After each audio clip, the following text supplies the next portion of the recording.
Hello and welcome to another Fresh Off the Stalls. Now, the other day, interestingly, someone said something that I do hear quite often, is that despite the fact that I myself am called the grumpy gay critic, I'm not always that grumpy. Well, I'm probably going to be a little grumpy tonight.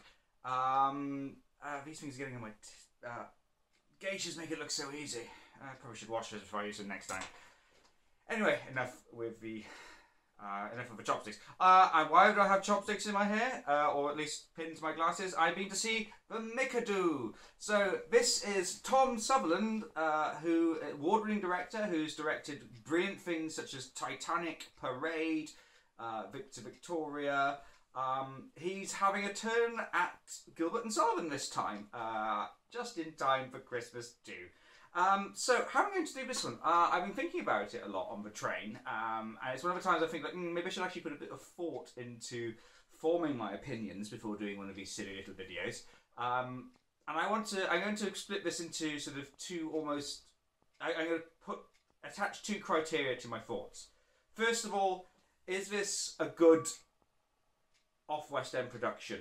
Yes. It has all the hallmarks of quality that we've come to associate with Thom Southerland. The set and the costumes especially are lavish. It looks absolutely amazing. I love the vision of setting this in some sort of 1930s, 40-esque sort of Art Deco, very Charleston, slightly Weimar as well. I love that thing, blending the British with the Oriental, much like Gilbert and Sullivan did themselves. Little things like, you know, eating tiny triangles of cucumber sandwiches with chopsticks. That was a wonderful bit. It looks great. There is a great cast behind it with regards to acting ability. Some wonderful comic turns, especially from... Ooh, let's have a look here. Why can't I find the person I'm looking for?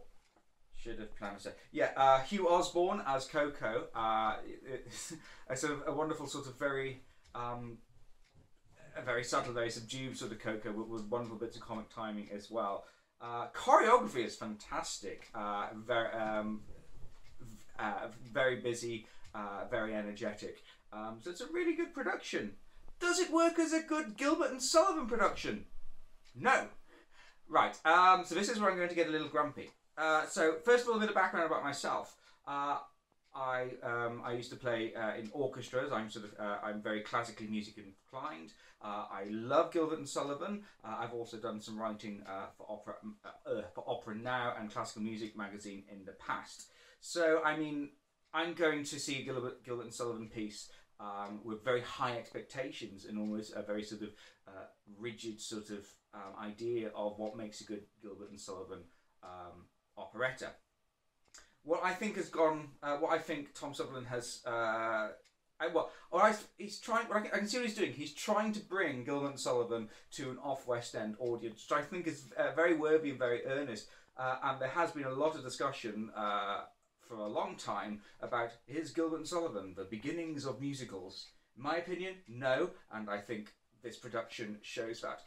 With Gilbert and Sullivan, it's almost like opera panto. There is a huge sense of camp and energy that runs right the way through it. Whilst I think Thom Southerland in his production has certainly got the kitsch here, it doesn't have the camp.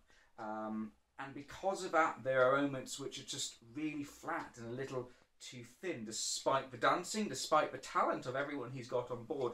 It doesn't have that oomph, not just in pacing, but also in sound as well. You get a proper opera trained chorus, and it has a real sort of oomph, there's a real feeling. I mean, you take a look at the Gilbert and Sullivan productions of the D'Oyly Carte Company, Charles Court Opera Company especially, and even the E.N.O. There's something very, very larger than life, very silly, that kind of drives the entire thing. I think that's kind of lost here. Another thing, to me it seems a little mad that some of your leading roles in an operetta aren't opera singers.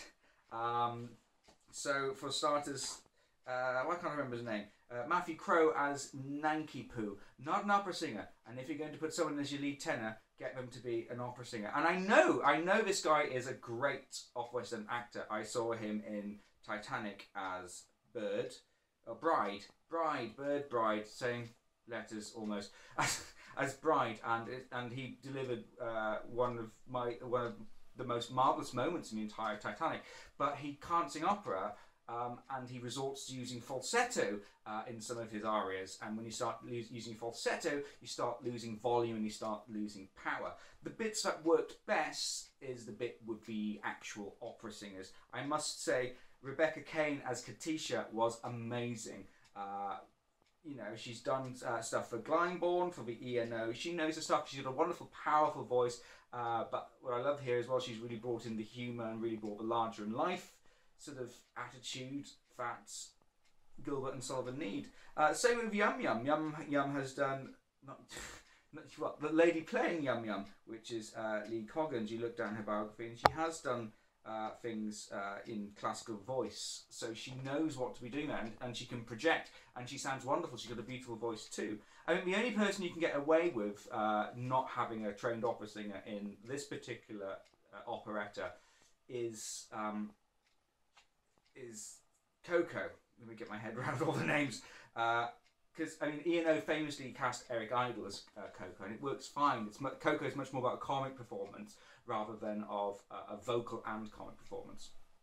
So that was my big thing, really. And this is going to sound really harsh. I don't mean it to be really harsh. I have seen amateur productions of the Mikado that are better than this, and that's not to say that Sutherland has produced something worse than amateur or at all amateur. It's not. It's incredibly professional. You look at it, because I said earlier, all the cast are actually really great, but amateur productions I've seen of amateur GNS societies have got that notion, understand that camp and drive that's behind it, which is just what's missing here. Is it entertaining? Yes. I was still entertained. There were moments that still worked well, so if I can never remember the titles of the songs, despite the fact I love this opera.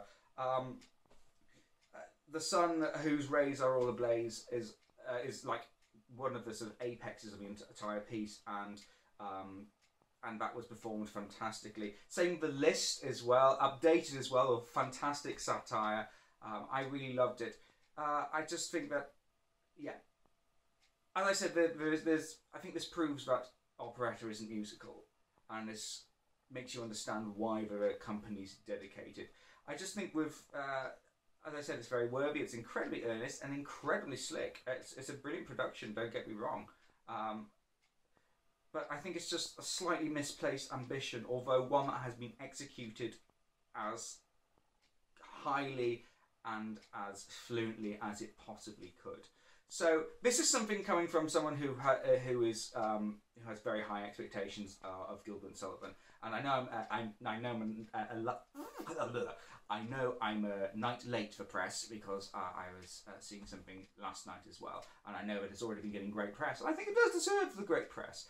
It's just that I'm going to be grumpy about this because this is something I can be grumpy about, and not because I'm grumpy because I can be. It's grumpy because this is something that I want to be grumpy about, and it's something that I offer as actually constructive criticism.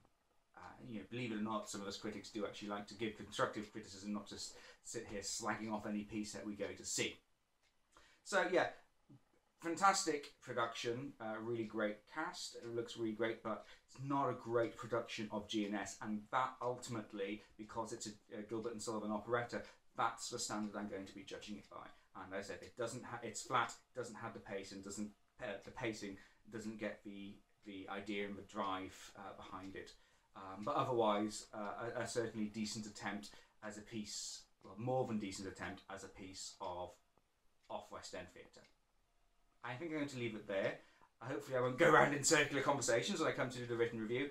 But yes, I'm going to go wash my chopsticks. Not a euphemism. Bye!